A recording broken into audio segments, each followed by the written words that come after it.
Hey there retro games fans, this is Andy C from Pieces of 8-Bit. Welcome to this week's video. So, what are we going to be doing this week? Well, as you know, I have got the Sega Mega Drive / Genesis, for those in North America, sitting in my living room for a month, and I am actively playing on it every single day, and I'm going to come back to you and I'm going to report what it's been like to live with. This week, we're going to be focusing on some racing games on the Sega Mega Drive.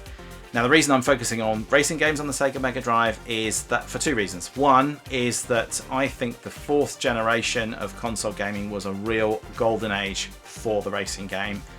And I think that the Sega Mega Drive / Genesis was the king of the racer back in the early 90s. What's my reasoning behind any of that, I hear you asking? Well, the reason for that is, I think, twofold. One, and most importantly, I think, is that Sega dominated the arcades in this period, and we saw some amazing arcade games for about 10 years, from OutRun in the 1980s through to Sega Rally in the 1990s and Daytona.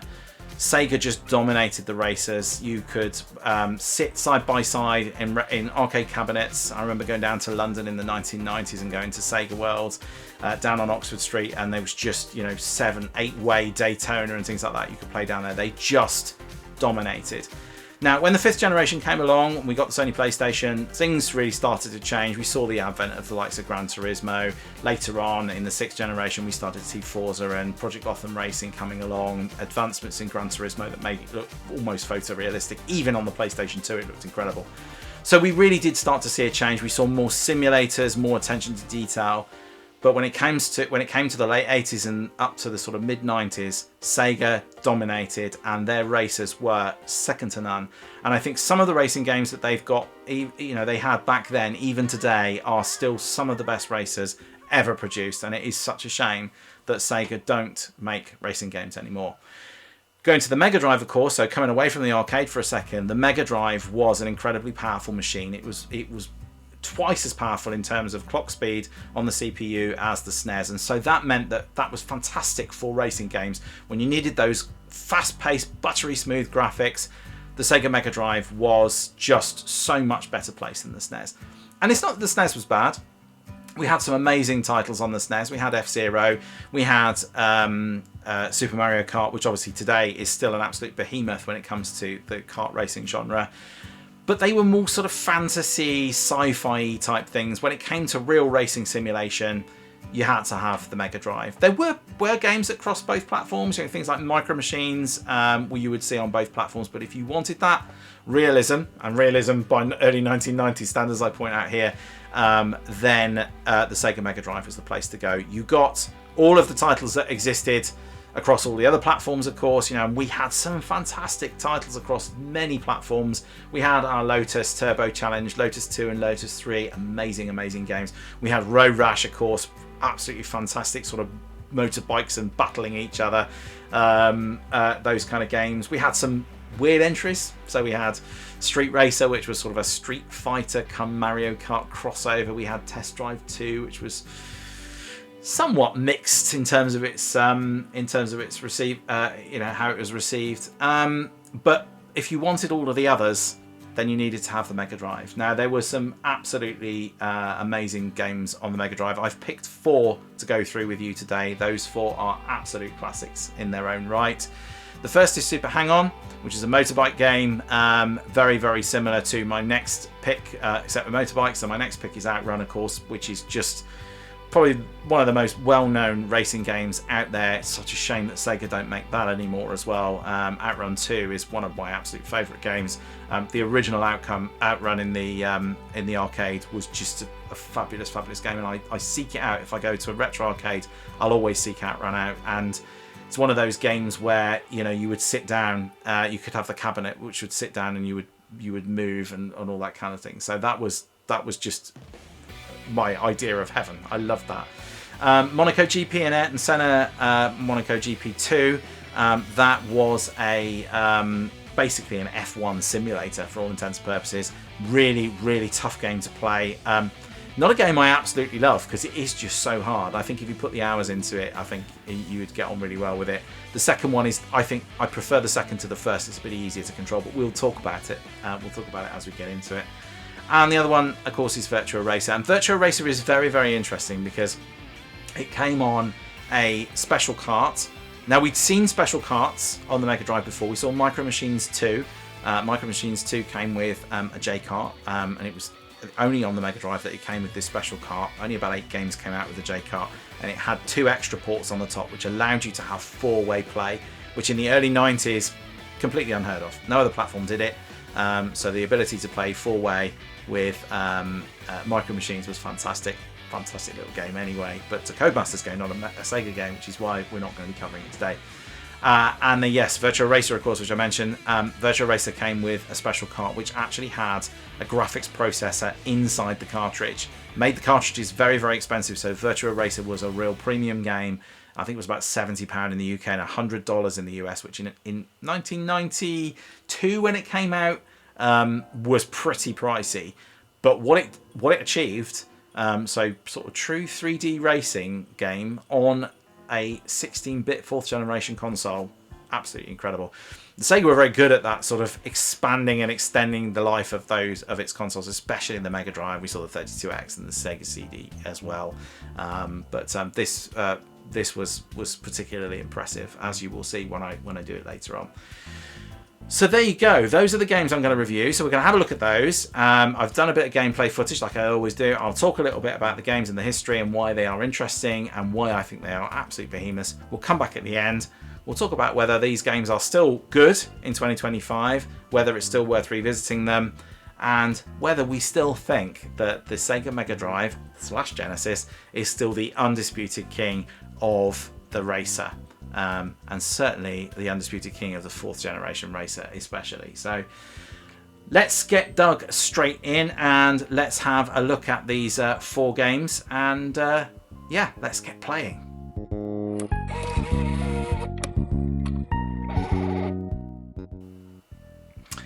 Okay, so first up is Super Hang-On, and this was a 1987 arcade hit by Sega. Super Hang-On was brought to the Mega Drive and became one of the system's absolute early standouts, and it was one of the first racers that actually really felt fast. You're basically on a super bike. You're doing over 280 kilometers an hour, which is what, about 160, 170 miles per hour in old numerals. You're weaving through traffic, and you've got that wonderful soundtrack, and the ability to pick that soundtrack is very much sort of an OutRun thing. This feels like a Sega game when you look at it, and it actually felt pretty close to the arcade original. When you consider the arcade original, you had the great big cabinet with the bike. To play it on the Mega Drive, it felt familiar, and people really enjoyed it. The Mega Drive version came with something called career mode, or the original mode as it's known on here. I actually found that really difficult to play. It's I don't know, it just felt more difficult.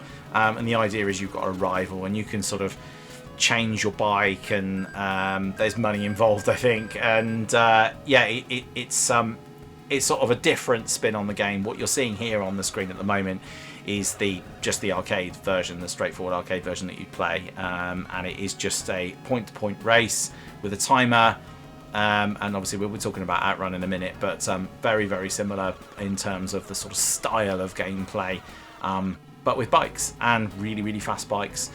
Lovely bright graphics, and it is a really tricky game actually. You know, the other bikes are, you know, make it hard. The other traffic, you know, you sort of feel more like you're in a race. Lots of different scenery as well, so you know, lots of different environments that you move in. You don't pick a different track. It's like I say, it's a point-to-point with just stages in it that you complete, that you have to complete within the time limit. If you're playing the original career mode, then it's more a case of a time challenge, so the time doesn't run out, but you just carry on playing until you reach the end, basically. So yeah, that is that's Super Hang-On. It differs from Road Rash, so quite often people will get those two games confused. Road Rash, really, the similarity is bikes. You know, you're on a bike, and that's about where the similarity begins and ends. Ultimately, it's a bit of a battle type of a game. You can sort of you have rivals, and it's a bit more gritty, and you're kind of hitting the other drivers and trying to get them off the other riders and trying to get them off their bikes. And yes, as you see there, this is the career mode, as we're picking a music there. Yeah, it's quite different. It feels different. It controls different. It actually feels a little slower, weirdly, but also much more difficult. It feels more sort of simulated. Yeah, still great fun. I absolutely prefer the arcade mode. I think it just is, you know, that's what you want to play. That's what everybody's familiar with, and that's what I really enjoyed. So that is Super Hang-On, a Sega game, and obviously only on the Mega Drive at the time.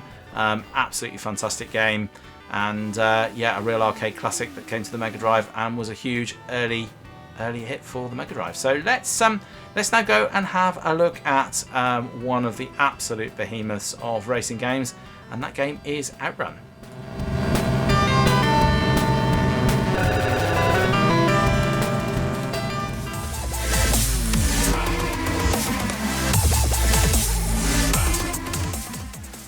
Okay, so here we go. This is OutRun, and this had to be included, right? This is one of Sega's most well-known, most classic racers. A fantastic arcade game in the 1980s. One of my favourites, as I've mentioned before, from 1986. This is the 1991 Mega Drive port to to Mega Drive, and it's a decent port. It's good. It's not perfect. It is not perfect. It isn't. It doesn't have that quite the same feel as the arcade version, but it's pretty darn close. So yeah, and the thing I love about OutRun is it's just, you know, it's not a race. It's just a point to point, timed point to point. You're in the car with your girl. You're in your Ferrari Testarossa, which, by the way, was completely unlicensed by Sega from Ferrari. But yeah, maybe they didn't actually call it that at the time. It wasn't until later on that yeah, it was sort of licensed. And yeah, I mean, why would Ferrari not choose to license it anyway? I mean, this game, you know, it's just so iconic. It can't be a bad thing for the brand. So so you're on the open road. You're in this beautiful scenery, and that's it. You know, it's a really simple game, and it just nails it. It's absolutely fantastic. And of course, we have a series of OutRun games more recently, and you know, disappointingly, although nearly 20 years ago since the last OutRun came out, but we had OutRun 2006, we had OutRun 2, Coast to Coast, and fantastic entries in the OutRun series. But in this period, there was a lot of OutRun games as well, and in fact, actually on the Mega Drive, this wasn't the first OutRun game. We had Turbo OutRun, which came out in 1989, which wasn't a port of the original game, and you had a Ferrari F40, and it's a good game actually. It's all right. It's pretty decent. And then later on we had Outrunners in 1993. So this game came out in 1991. Outrunners in 1993, which I'm not so fond of. It's okay. It's a bit more cartoony, a bit, I don't know, there's just something about it that I just don't enjoy as much. It's okay. It is okay. And OutRun 2019, which is a game that I'm not particularly fond of. I just find it a bit frustrating and quite tricky. But it's okay. Again, it's, you know, it does still feel like an OutRun game. It's supposed to be set in the future, even though it's, for us, 6 years ago. And you're driving at like 600 kilometers an hour, like ludicrous speed. But it's quite fun as well. But nothing in my mind compares to the joy of playing the original OutRun, especially in the arcade. OutRun 2 is a better game, I would argue. And you know, I do really love playing that on the likes of the Xbox. But the original OutRun for me is just something magical when you're playing that in the arcade. And so in the early 90s, to bring that game home and play that game at home, and for it to feel like OutRun with that amazing soundtrack and these fantastic visuals and scenery and all of those great things, then yeah, you know, what's not to love? So that is OutRun on the Sega Mega Drive. Yeah, fantastic. Nothing more to say about it other than it's just fantastic, and Sega, please make some more OutRuns. So let's now talk about Monaco GP as our next title on the Mega Drive.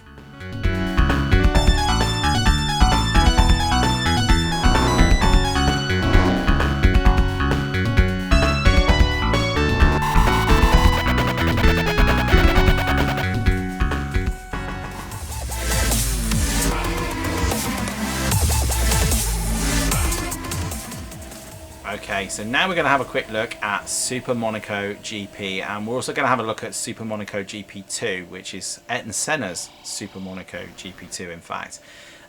Two very, very similar games. The second one just really improved a lot on the first, essentially. It was a bit easier to drive, but also included the voice of Ayrton Senna himself, the late great racing driver from the late 80s and from the 80s and 90s. He actually requested that the Brazil exclusive tracks in the game actually reflected his personal training circuits. Yeah, as I mentioned before, it has his voice in it. The thing about these games as well, you had the career mode, and this career mode really was actually a bit of a first. It was certainly one of the more successful career modes, and inspired games like sort of Gran Turismo and sort of F1 career modes in sort of more recent F1 games. So with that sort of realism in mind, one of the things about Super Monaco GP was it probably was the closest thing we had to an F1 simulator at that time on a console, and for that reason it is incredibly challenging and difficult to play, as you can see. So yeah, I really like this game, but I also really don't like this game because it is incredibly difficult. So let's have a quick look at the second version as well. So we've had a good look at the racing on the first version here, yeah, I mean, I'm just hopeless at it, and just yeah, I don't seem to be able to qualifying anything better than last place, really. But yeah, let's have a look at Super Monaco GP2. We can just have a look at those two compare as well. So yeah, it looks pretty similar to the first version, of course. So we see the late great Senna there, yeah, that would have felt photorealistic back in the day, right? So we're going to go and do one of the circuits, just do a prelim race, which is basically the qualifiers essentially. Senna didn't just lend his name to this game, incidentally. He actually designed the tracks. He helped tune the car behaviour. He gave driving tips between the races, and obviously, as I mentioned before, his voice is actually in the game. So he was all in with this. And I don't really know. I mean, we hadn't seen a lot of that. I mean, we saw like Daley Thompson, you know, Decathlon and things like that in the past. But actually, this was a really big deal. Yeah, I just find this game, graphically it's very, very similar, as you can see, but it just felt a little bit easier to control, and so when you actually get into the race, I think actually the race that I have on here, I actually managed to get all the way up to 11th, which that might sound terrible, but for me, out of 16, I think that's pretty good. The sound effects are a little bit better on this. It just felt a little bit more polished than the first version, but it is still really, really difficult. And you know, unlike a lot of games, you know, like when we're playing OutRun or we're playing Super Hang-On, or as you'll see from Virtua Racer later on, the idea is that, you know, if you crash, it just takes sort of time away and you reset and that kind of thing. In this, if you crash, you're out. That's it. You know, that sort of GP simulation is something that we see in modern F1 games all the time here. So yeah, a little trick with this, I'm very quick off the start line, and I can just go down the outside of these cars here and get quite far up the grid. Yeah, and I think I struggle with this the first hairpin. I think this corner was okay, and then I struggled with the first hairpin. Oh, what's happened to him?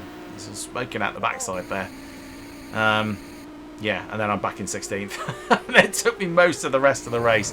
There's only 3 laps to actually then try and catch up. I got 11th, and it told me to try again, but I actually thought I was doing all right. But there you go. I mean, this is very much F1 simulation, and this really is as good as it gets at this time, at this era. This is really as good as it gets. So let's just watch for a few more seconds. Watch my absolutely terrible driving, but this is Ayrton Senna's Super Monaco GP2. Come on.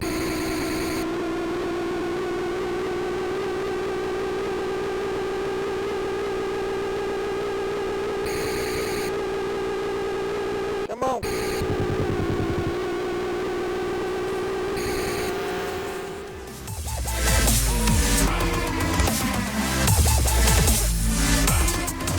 Okay, so this is the last title I'm going to talk to you about today on these incredibly influential racers on the 4th generation Sega Mega Drive, or Genesis for those of you in North America, as I keep saying. I should probably just stick with one and stick to it forever. Yeah, so Virtua Racing, absolutely groundbreaking. If Super Hang-On was the start of things, and OutRun was the start of things, and Senna's GP was the peak of realism, then this was the future. And somehow Sega managed to bring this game to a 4th generation 16-bit console. Now, I mentioned earlier on in the video that they bought a special cart out, and that's exactly what they did. They jammed a custom graphics chip directly into the cartridge. It's called the Sega Virtua Processor, or SVP. And it was Sega Mega Drive. It was the Mega Drive's answer to the Super FX chip, but it was much faster. It wasn't just a game. This was a hardware upgrade in the box, basically, and it meant that Virtua Racer was incredibly expensive because it wasn't just any ordinary cart. It's a slightly larger cart, and it was expensive because it had extra electronics in it. And yeah, it was pricey. I mean, it was £70 in the UK. It was $100 in the US, and at the time, you know, that was a significant outlay of money. But this game was just groundbreaking. It was one of the first fully 3D racing games with polygonal cars, dynamic camera angles, insane smoothness, thanks to Sega's Model 1 board. And they put it on a Mega Drive. I mean, I just find this absolutely astonishing. The Virtua titles were just groundbreaking anyway in their day. You know, this style of graphics was something that we really only started to see in earnest more in the mid-90s. You know, things like Daytona. But this was on the Mega Drive. It's just crazy. You know, a console by this point, which was sort of 5 years old, 16-bit. It was just nuts. And this really, for the Mega Drive, Sega were very, very good at extending the life of that console. You know, we had the 32X. Okay, it was a bit of a commercial flop, but the idea was there, sort of turning this 16-bit console into a 32-bit console. We had the Sega CD, or the Mega CD, for those of us on this side of the pond, you know, which extended it as well. And this was just a game. This was a game, and it got this extra processing power in it. And it was fantastically innovative, and it's a great game. One thing I would advise is don't play this on a 65-inch modern OLED. I think it belongs on a smaller screen. It actually gave me a bit of a headache because it's quite nuts on a big screen. It doesn't necessarily scale up to big screen all that well. But yeah, I remember seeing this game. Obviously, you saw this game in the arcade first. You know, as with all these games today, they're all arcade classics that have come to the Mega Drive. The reason, as I mentioned before, why the Mega Drive is such a behemoth in its era. But you know, seeing it in the arcade, but then seeing it on a console, you know, looking pretty sharp, looking, you know, almost as good as the arcade version, I think, in my opinion. This was, you know, this was just groundbreaking and earth-shattering. So yes, you can see I'm not particularly good at it, as you can see here, although I'm starting to get the hang of it. I think it's one of those things, it's a bit more forgiving than Monaco GP because it's not a simulator in the same way. So obviously if you crash, you sort of recover, it just eats into your time.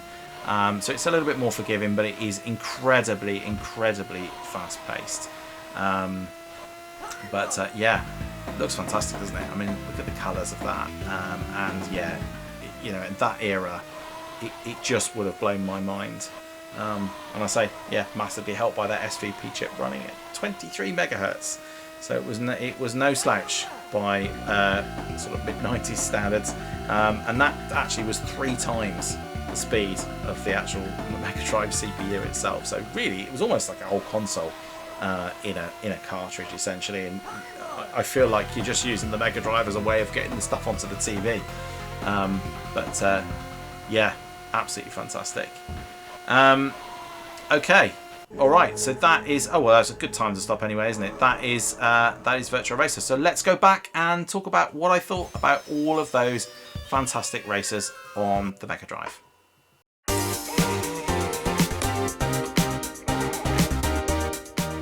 So there you go. Those are 4 of the greatest racers, certainly of that era. I think there have ever been. If you find them in arcades, go play them. They're all in arcades. They all came from arcades. And the beauty of it, of course, is that Sega owned all of those titles. They wrote all of those titles. They owned the Mega Drive. They were able to port them there.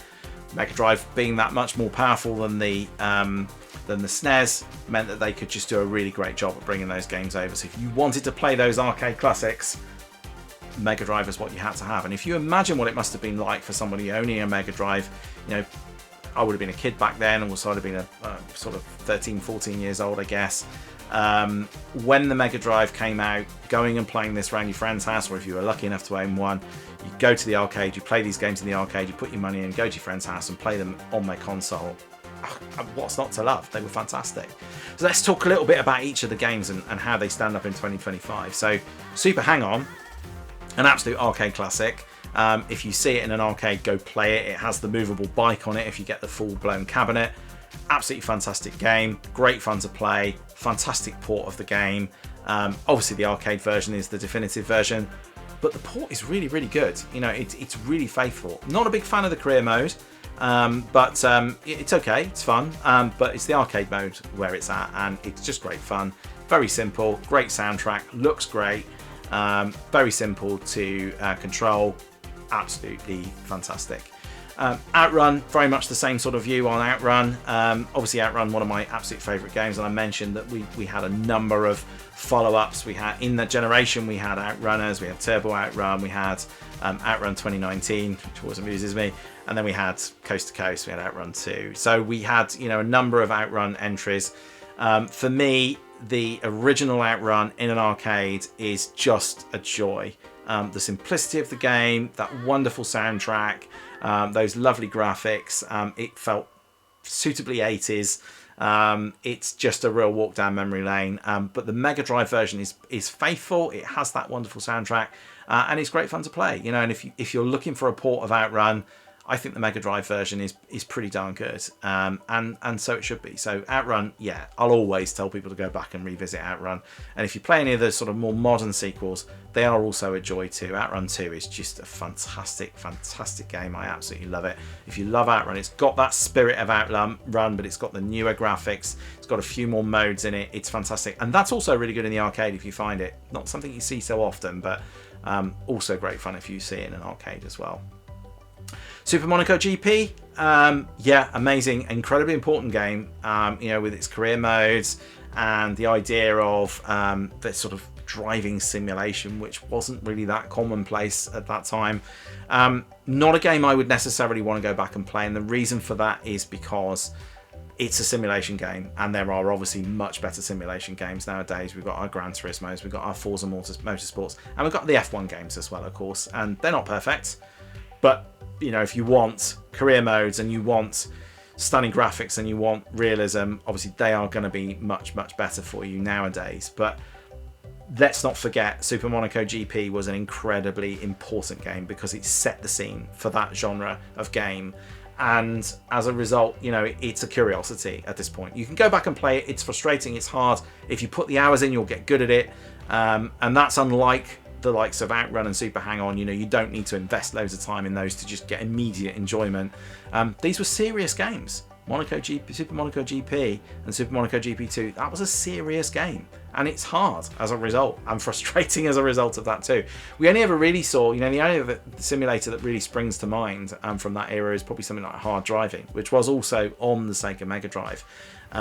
Also really, really difficult, and that was great fun to play in the cabinets. That was the first time I had sort of force feedback steering and proper gears and all that kind of thing. It blew my mind the first time I played that. But I think Super Monaco GP arguably is more important than hard driving. I think it's more influential. Yeah, when you see the F1 games of 2025, you see that kind of that DNA that was really started by the likes of Super Monaco GP back in 1990 and then 1992 for the Ayrton Senna version. And then finally, Virtua Racer. Now, this game, again, super important, you know, for the reasons that I've mentioned about them bringing the graphics. Basically, I mean, essentially a console in a cartridge, right? The Sega Mega Drive was just there, just passing the signals to your television. but the reason it was important is because it set the scene for the next generation. So it was right at the end of that generation, and it's setting the scene for the 5th generation coming up and saying this is what racing looks like. This is the style of racing going forward. This is what we come to expect. This is the high bar that we've set.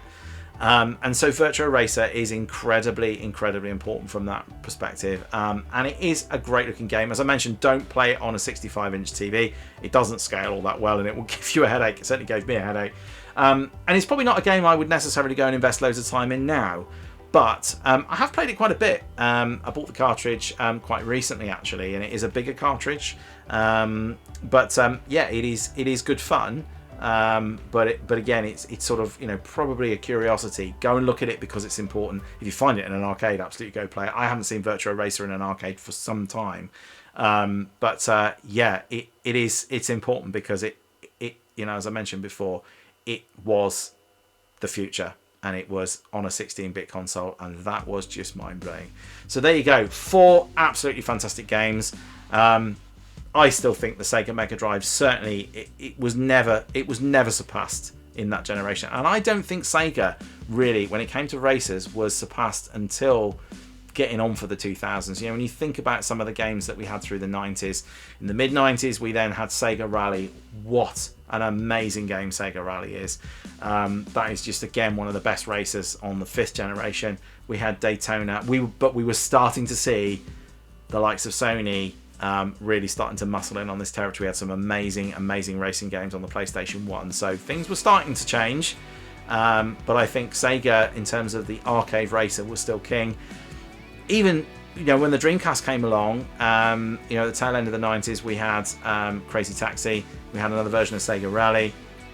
So we were still seeing some of those really quality titles, and then we saw OutRun 2, and things started to drift a bit, and Sega just sort of focused on Sonic really after that. So it's a real shame. I really wish Sega would come back and do some more arcade racers, and for us to see them on the PlayStation 5 and the Series X and maybe the Switch 2 as well. That would be absolutely fantastic, but I just don't see it happening. So we just have to enjoy these old classics, and let's not also forget about some of the other classics in that era as well. I've spoken about them already: Road Rash and Lotus, Micro Machines, Hard Driving. I've mentioned those as well. All incredibly important games for that period. And the nice thing was, you could play also that you might be able to play them on the SNES, you could play them on the Mega Drive, and you could play all those other Sega-based games as well on the Mega Drive. There was just nowhere else to be if you enjoyed your racing games in the early 90s. So there you go. I hope you enjoyed that retrospective of those games. I hope you found that useful. I'd love to hear your thoughts. Any games that I've not spoken about today, any kind of classic games you think I should have included on that list, I'd love to hear it. These aren't my, like top 10 favourite racing games of all time or anything else like that. Was not the intention. They are the 4, what I think the most important, or 4 of the most important games from that era, produced specifically by Sega. But I would love to hear your thoughts. Let me know your thoughts. So now next, so we've got the Mega Drive in the living room, as you know. So we will be doing a Sonic feature very, very soon. So for the Master System, I did a feature. I played through all of the 8-bit Sonic games. So I'm going to do the same for the Mega Drive. Got some fantastic Sonic games on the 16-bit console. I love Sonic the Hedgehog on the 16-bit consoles, the 2D one, and there is of course a Sonic 3D on the Mega Drive as well, which I'll talk to you about, and a couple of little tips and tricks for playing Sonic. So that will be coming up very, very soon. That's probably going to be the next thing. Obviously got my racing challenge sale every week, but yeah, we'll be doing that as well, and that will be a racer on the PlayStation 1, so it'll be interesting. Maybe I will talk a little bit about playing racers on the 5th generation, but yeah, so that is it for now. And yeah, probably just leaves me to say thanks for watching. Please do all take care of yourselves. I'll see you around. Bye for now.